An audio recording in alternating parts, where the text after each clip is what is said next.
All right, welcome back. Tomorrow is Fragile X Awareness Day in South Carolina. And today at the State House, advocates and lawmakers gathered to recognize the impact of the rare condition. Joining us today, the Cooperman family, to tell us about the impact that Fragile X has had on their lives and what they're doing to bring awareness. Welcome to you all. Thanks so much for joining us. Thank you. Yeah. All right. Well, Dad, if we want to start with you, give us an idea what exactly is Fragile X? So Fragile X is a genetic disorder that's caused in one of the X chromosomes. Women have two X chromosomes, men have one.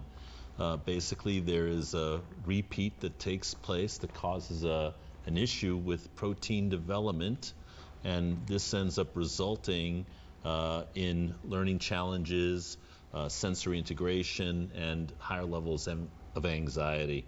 Fragile X is the leading cause of autism and autism spectral disorders. Perfect. Okay. You guys will be Yeah, and up so next. this has impacted your family to a degree. Absolutely. Yeah. Yes, very much. Yeah. Give me an idea of what you all are facing. So, 2023 was just a really tough semester, and so, like taking trigonometry was one of the hardest classes I've ever took, and so, I didn't really have really enough support from a couple of professors, but there was really one in mind, and he really kind of said, "Hey, you can do this," and my parents were like, "You can do this too," and so I managed to pass the class, and I was so happy. But 2023 was a rough year for me. My family and I were our house is a little bit under construction at the moment, and so we had flooding that took place in the wintertime, and we weren't home when that occurred, so that triggered a lot of pressure. Tough. Anyway, what Nicole was trying to say is that in the early years, basically children need a genetic test in order to discover Fragile X. So it's something that requires a lot of early intervention. Most folks in the medical community and even parents would not know that their kids have this genetic disorder unless they went through some genetic testing. One of the things that's critically important about sharing with you all today is that at the state capitol, we ended up having a lot of different people from the University of South Carolina and the Greenwood Genetics Center assist in this process where they're building community. An important fact, the University of South Carolina happens to be one of the top three leading institutions for Fragile X academia here in our country. So that was a statistic I wanted to share with you. Oh, wow, that's outstanding. And we see some graduation pictures here today. That was when I received my second bachelor's degree in German. Yes. I had already received a bachelor's degree in animation. I want to go into visual effects and CGI. Awesome.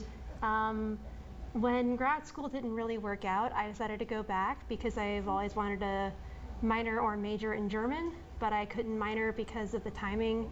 And then I went back and did a major instead, got a bachelor's in that, and then we did like this 3-week trip to Europe, and the picture you saw with me and my dad and the guy in the front, that was in Interlaken. They had just gone skydiving. Wow. And it was really fun. I didn't go, of course, but it was really fun to capture all the things that were there. Sure. But despite all the adversity in the beginning of 2023, we did pull through, and at first it is very hard. Sure.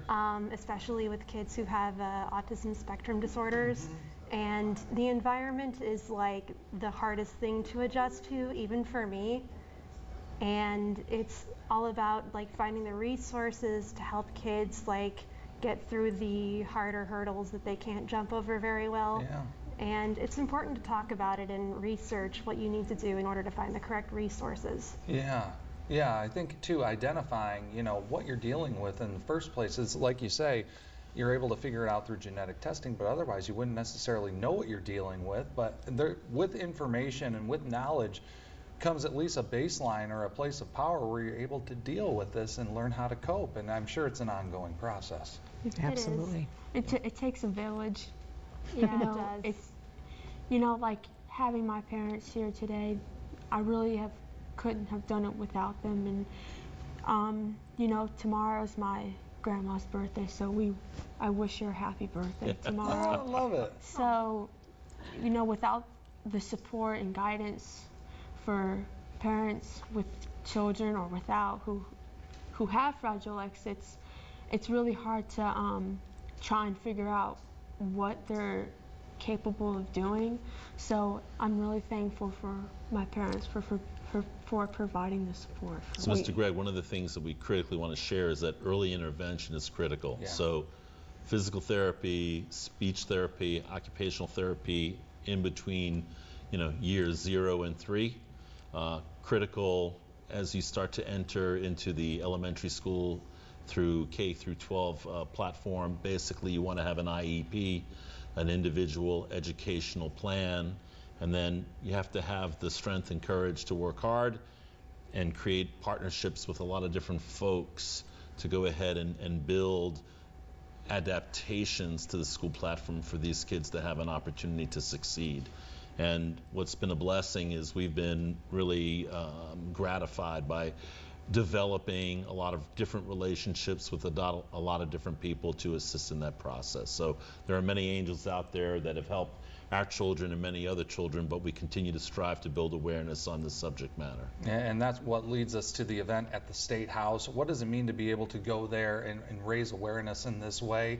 And what are you looking for from state lawmakers? Faye?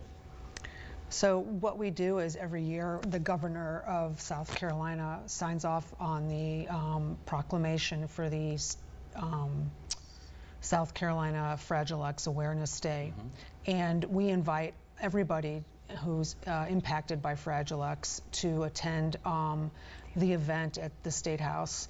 It can be researchers, teachers, families, children's, and we talk about how we want to build awareness through research and what we do throughout the community to build research, to also advocate in Washington, D.C.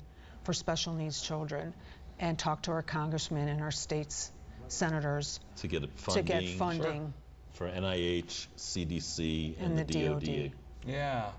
What would be the biggest message that you want to give to people who either, may be facing similar situation in the family with Fragile X, or that, friends or extended family? What's the message that you give them? It takes a lot of support to try and really, process and understand, and help guide people who have Fragile X like me, and, take it step by step so that you're not all over the place, but, be prepared for obstacles, but get through them as,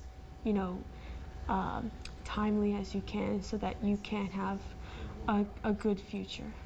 One of the key things that we'd like to share, I guess, today, early intervention, ask a lot of questions of your pediatrician, take some time to engage your school system, build partnerships with your school administrators and teachers, work hard at the IEP, and then encourage, the local government here to consider, funding for education as well as future opportunities for careers. Yeah. Because kids that are not being educated end up being a financial pressure point on the entire federal and local government.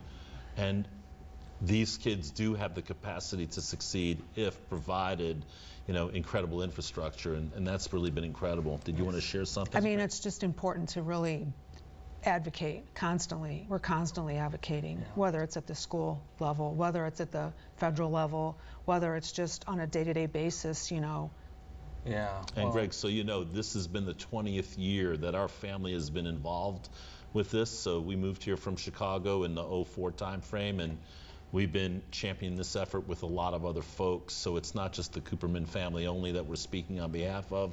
Really, it's the entire community. And there are a lot of people at the University of South Carolina, as well as the Greenwood Genetics Center, that have done an incredible job to help build awareness and support these special needs children. Well, God bless you all in your battle and in your constant advocacy. Thank you. And you know, again, we wish you nothing but the best. And Thanks. We're grateful for your support and Thank you. giving us the opportunity to come and visit with you today. Thanks so very much. You Thank bet. you. You bet. Well, still ahead on Soda City Live, support and resources being offered to an event for single parents aiming to build community connections. Plus, we'll take a look at your weekend forecast, our weather team tracking storm chances. Stay with us. We'll be right back.